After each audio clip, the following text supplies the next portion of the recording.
শুভ সকাল বন্ধুরা, কেমন আছেন সবাই? আশা করি সবাই ভালো আছেন, সুস্থ আছেন। মিথিকাস ডায়েরি আরেকটি ব্লগে আপনাদের স্বাগত জানাই। এখন বাজে 5টা, তো ভোরবেলায় উঠে পড়ি। তো 5টা নাগাদ আমি চলে এসেছি বাগানে আপনাদের একটি জিনিস দেখাবো বলে। সেটি হচ্ছে আমাদের বাগানে ড্রাগন গাছটা আমি আগেও অনেকবার ব্লগে দেখিয়েছি, কিন্তু ফুলটা কিভাবে হয় সেটা দেখানো হয়নি। কারণ এই ফুলটি যখন সকাল হয়, মানে যখন রোদ সূর্য উঠে যায়, তখন এই ফুলটা মানে মুখটা বন্ধ হয়ে যায়, ফুলটা মানে শুকনো মতো হয়ে যায়। সেই জন্য ড্রাগন ফুলটা দেখানোর জন্যই অ্যাকচুয়ালি আজকে বাগানে আসা। এই যে দেখুন কত বড় ফুলটি হয়েছে। আর শুধু তাই নয়, এই যে আগেও একবার হয়েছে, দেখানোর ইচ্ছে ছিল, সেটা দেখাতে পারিনি। এই একটি ফলও হয়ে আছে, আগে হয়েছিল। এই ফলটি অনেকটা কাঁচা, আর এটি কিন্তু অনেকটাই পেকে এসছে। তো আশা করছি আজকে বিকেল নাগাদ ওটি আরো একটু পেকে যাবে, তখন গিয়ে তুলবো। আর একটি হয়ে আছে, ওই ওপরে একটি হয়ে আছে, ওটা দেখাতে পারলাম না। গাছটি এমন বড় হয়েছে যে ফল হলে সেটাকে পাড়া আরেকটু সমস্যা। এই দিক থেকেও আরেকটি হয়েছে। তো যে হচ্ছে গাছটি, আর এই হচ্ছে ফুলটি। আমি যতটা সম্ভব পারছি আপনাদের দেখানোর, যে ফুলটি দেখতে অ্যাকচুয়ালি কি রকম। তো এই যে হচ্ছে ফুলটি, কত সুন্দর দেখতে, তাই না? তো আরেকটি ফলও হয়ে আছে। তো যাই হোক, ওগুলো একটু পরেই তুলবো। আশা করছি বিকেল নাগাদ ওগুলো আরো ভালো করে পেকে যাবে, তখন গিয়ে তুলবো। তো তখন আপনাদের দেখাবো অ্যাকচুয়ালি কিভাবে ওটা পেকেছে। তো আজকে 25শে বৈশাখ, কবিগুরু রবীন্দ্রনাথ ঠাকুরের জন্মদিন। ছুটি আছে, তাই ভাবলাম আজ একটু কিছু বানাই। সব দিন তো টিফিনে অন্য কিছু খাওয়া হয়, তো আজ একটু অন্য কিছু বানাই। তাই বাড়িতে ব্রেড পড়েছিল, তাই ভাবলাম একটু ব্রেডেরই কিছু একটা বানাই। আর ফ্রিজে দেখলাম মাছের মধ্যে চিংড়ি মাছও আছে, তো সেটাই ভেবে নতুন একটি রেসিপি বানানোর একটু আইডিয়া মাথায় আনলাম। তো তো চলুন তাহলে এই ব্রেডটাকে এইভাবে আমি কেটে নিচ্ছি। সাইডগুলোকে আমি একটু মিক্সিতে একটু গুঁড়ো করে নেব, তাহলে ওটা দিয়েও একটু কিছু বানানো যাবে।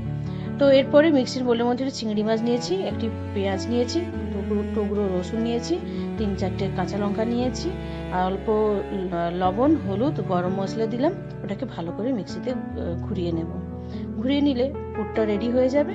তো এবার আমি ব্রেডটাকে অল্প জলে ছিটে দিয়ে দিয়েছি, যাতে একটু ব্রেডটা একটু নরম থাকে, যাতে করে ওটাকে মুড়তে সুবিধে হয়। তো এর মধ্যে আমি চিংড়ি মাছের যেটা বানিয়েছিলাম যে ব্যাটারটা, সেটা আমি দিয়ে দিচ্ছি অল্প অল্প করে। তো এটা দিয়ে ভালো করে আমি মুড়ে নেব। তো এখন আমি চিংড়ি মাছটাকে ভালো করে ব্রেডের উপরে দিয়ে দিচ্ছি। এরপরে চামচটা দিয়ে মোটামুটি বিছিয়ে দিচ্ছি একটু, যাতে করে সব দিকটাই যায়। এমনিতে ওটা মুড়লে চলে যাবে, তো কোনো অসুবিধা হবে না। তো বন্ধুরা, এই রেসিপিটা আপনাদের কেমন লাগছে তো আপনারা কিন্তু অবশ্যই কমেন্ট করে জানাবেন। তো পুরো ভিডিওটা কিন্তু দেখতে থাকুন, স্কিপ করবেন না। তো এরপরে আমি আস্তে আস্তে করে ব্রেডটাকে মুড়ে নিচ্ছি। হালকা হাতে মুড়ে নেব, বেশি চাপাচাপির কোনো দরকার নেই। হালকা হাতে আমি এটা মুড়ে নিচ্ছি।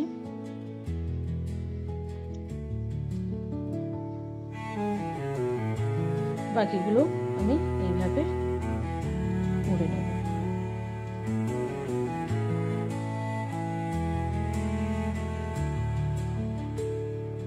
তো আমার মোড়া কমপ্লিট। এরপর একটি বাটির মধ্যে একটি ডিম, ওর মধ্যে অল্প লবণ আর একটু 1 চিমটে হলুদ দিয়ে ভালো করে ওটাকে একটু ফেটিয়ে নেব। এরপর এই ডিমটাকে একটি প্লেটের মধ্যে ঢালবো, কারণ বাটিতে একটু অসুবিধা হচ্ছে বুঝে আমি প্লেটে আবার ঢাললাম।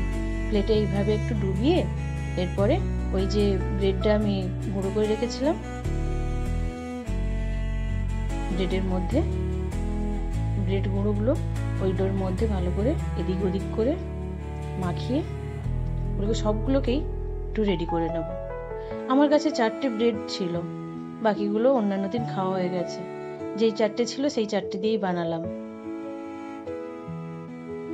তো তখন অনেকটা বেলা হয়ে গেছে, প্রায় 9:30 বাজে, তাই তাড়াতাড়ি করেই বানানোর চেষ্টা করছিলাম, যাতে করে ওটা তাড়াতাড়ি করে শ্রিয়াকে খেতে দিতে পারি। চলুন, আস্তে আস্তে করে সবগুলোই আমার প্রায় হয়ে এসছে।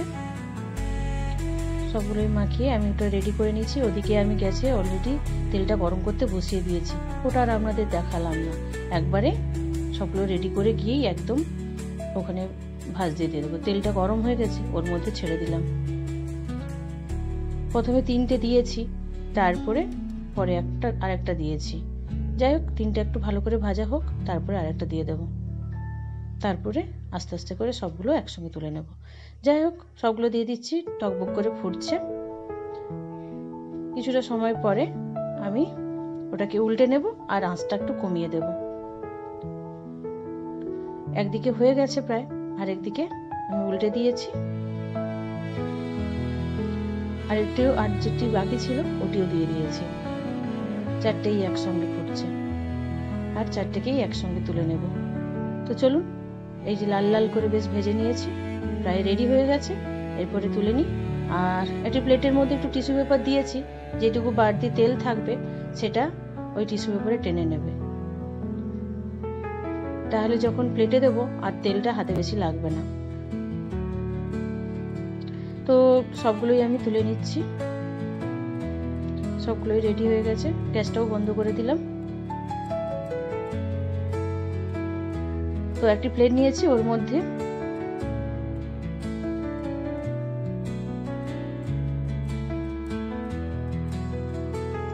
পরপরগুলো সাজিয়ে নেব।